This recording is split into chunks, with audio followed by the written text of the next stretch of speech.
It's an expression of my faith and identity. The first time I decided to wear it, people asked me why. There is a moment when a girl grows up and needs to choose. It is a code of life, not a separation of life and leaving. Some girls don't have a choice. You're either pious, oppressed, or objectified. Aren't there any other options? We're influenced by our culture. Religion is a choice, often confused with culture. But culture is dynamic. And religion is open to interpretation. Perceptions shaped by media. A reflection in the eyes of others. What do they see? I think extremely conservative. Misunderstood, stereotyped, oppressed. The hijab. Conflict in Iraq. Family and religion. Culturally different. Headscarves. The Middle East. Depicted as repressed, and maybe rightly so. Limited, repressed, and unequal. It's good to have a look at the other sometimes. Like, I strive to be recognized as a Muslim woman, which is one of the reasons why I do wear my headscarf. If someone has the confidence and the willingness to wear a hijab and get on with their day, it's none of anybody else's business. And the same thing goes the other way. Like, for example, I don't wear a hijab, it's my choice. It doesn't take away from my religious belief, it's just how I see it. I'm comfortable. I am still Muslim. But does everyone have the freedom to choose? I was even happy when someone couldn't know that I didn't know that I was a Muslim right away. I was happy that it wasn't written on my face. In France, it is forbidden to wear it in certain places. You cannot prevent people from saying it as a wrong thing, as a negative thing, if it is prohibited. Not everywhere, but in some places. As long as there is a law that prevents you from wearing it in certain places, how can people who know nothing about Islam think of the scarf as something positive? How can they? To expect people to not dress in a certain way because it's their faith, it's like saying you can't wear a crucifix. Situations like this go far in presenting ideas of Muslim women not having their own rights, not having their own point of view. Women are judged and their freedom is measured according to what they wear.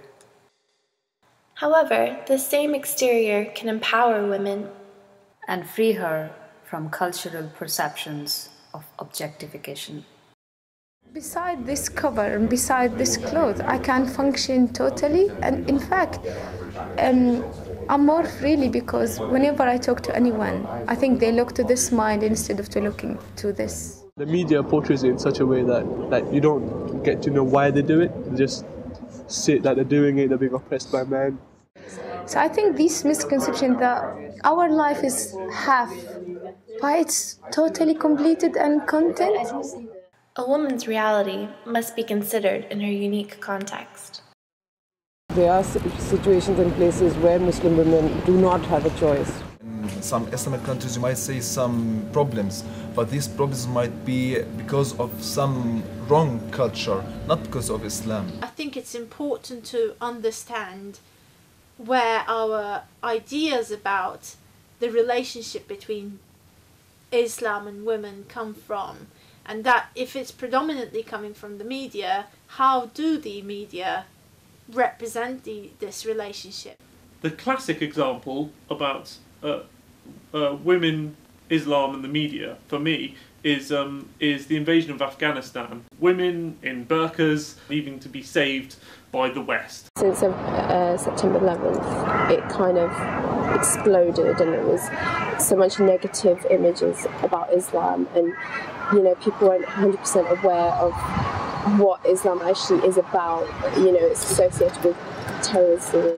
If that was the story, if you started off with, in September the 11th, with a rather crude way of dealing with Islam, if you want to, as a topic in the media, if you like, and then it's gradually over time improved, and it's treated kind of sensitively and better and well and in complexity. The trouble is, maybe the damage has been done. There seems to be a growing kind of xenophobia in the UK like there has been in the States for a while. There are issues that have been going on for like hundreds of years, and we haven't quite, like say for racism, for example, we haven't quite fixed that yet either. So I think it's just going to be time, because this is quite a new controversy in itself. So it's just beginning. It might get worse before it gets better, but it's just going to take time for people to understand. The question of how can we get past this xenophobia that we've especially seen a lot of since 9/11 is very nuanced and very complicated, and I certainly don't have the answer to it. I think part of it is just education, but it's easy to just say educate people, but what do you really mean by that? There are so many modules out there on women and Islam or Islam and media, but there is nothing, as far as I know, in the UK that brought all three together. Dr. Atakav addresses these issues in her new course called Women, Islam and Media. I'm just trying to raise awareness of this image, and I'm trying to get to the heart of the topic and say why, and think about why this image is established in the first place. Images are a construction of the media. But we can decide what media we consume. One thing that everybody can do is just, vote with your wallet. Think about the kind of shows that you're watching, the kind of movies that you go to see. Think about where you get your news, because even if you just read your news online, every hit you give them is ad revenue. So think about where you get your information, where you get your entertainment. Perhaps if there was just a little more sort of cultural exchange, a little more, it doesn't necessarily need to be hard news, but more like social enterprise.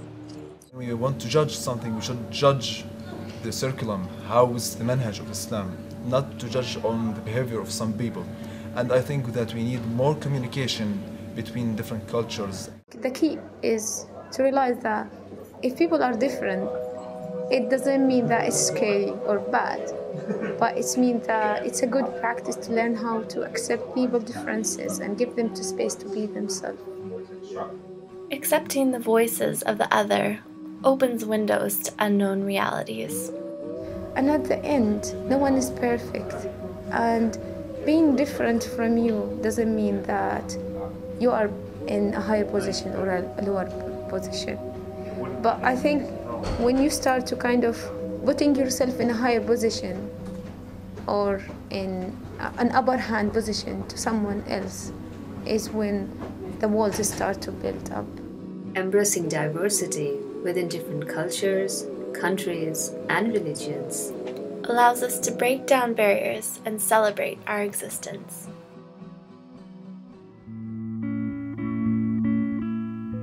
The end? Seriously? Like, oh, she's wearing a headscarf. What's she thinking about? Not correct. No, I think you should. I don't know. Just question everything. What was your question?